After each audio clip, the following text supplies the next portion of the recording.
JT Smith, Gen Con, and it's Sunday. Busy show for you? Absolutely. It's been our busiest show ever, actually. So I'm JT from the Gamecrafter. What we do is basically games on demand. You design a game, we can make it real for you for about $20. You upload your artwork to our website, and in about a week you get your copy in the mail.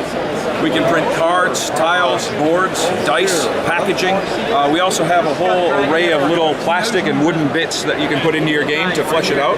We can do everything from really small micro cards all the way up to giant jumbo cards and everything in between. Of course, poker-sized cards are kind of the bread and butter of what we do. We can do foldable game boards like this, and we can even do tuck boxes and much larger packaging. So that's the gist of what the Gamecrafter does. And again, one copy at a time, and it'll cost you less than 20 bucks likely to make your first game. Do you ever offer feedback to game designers, JT, and say, hey, you know what, how about trying this in plastic or a wood or a cheaper component, or this might work for you in packaging and things like Absolutely. that? Absolutely. My staff and I hang out in our chat rooms. At the bottom of our website, on every single page, there's a chat room where you can go in and interact with the community. We hang out on the chat rooms all the time, and we're always offering advice to people. People say, hey, check out my rules. What do you think of this? Or check out this piece of art. And we always suggest different types of components, whether they be plastic or even printable components. We're like, you know, maybe this would work better for you in this situation. What were some of the breakout titles that you've worked with? Some of the most popular or famous titles that we work with are, of course, Flashpoint, Fire Rescue, Jumpgate, which was Games Magazine's 2011 Game of the Year. Dragon Valley is another big title here at Gen Con this year.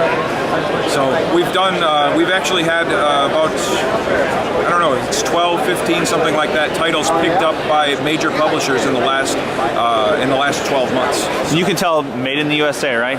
Yeah, everything we do is made in Wisconsin, Madison, Wisconsin, actually. Heartland of gaming. Absolutely. That's where Gen Con started, was in Wisconsin. And also, what other kinds of advice could you give to just overall to a game manufacturer or a potential game designer? Sure. I think the first and most important piece of advice is simply make a game you want to play.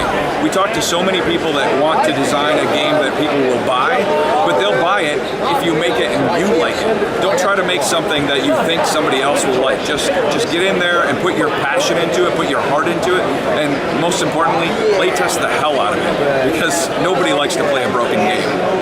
And what's this over here? This is Cog. His full name is Cornelius Oliver Goodfellow, short Cog for short. He's our mascot, and he's on all of our marketing materials and things like that. He helps us produce games. Is it safe to say that Gen Con is one of the biggest for you? Do you also do New York Toy Fair at all? We actually only exhibit at Gen Con, and what we do is then we actually pay our designers in our community to go exhibit at other conventions around the country and around the world. So they always want to get their games out in front of other people, and we want to help them do that. So we basically say, here's $500, go exhibit yourself at some convention. Great, thank you. Thank you.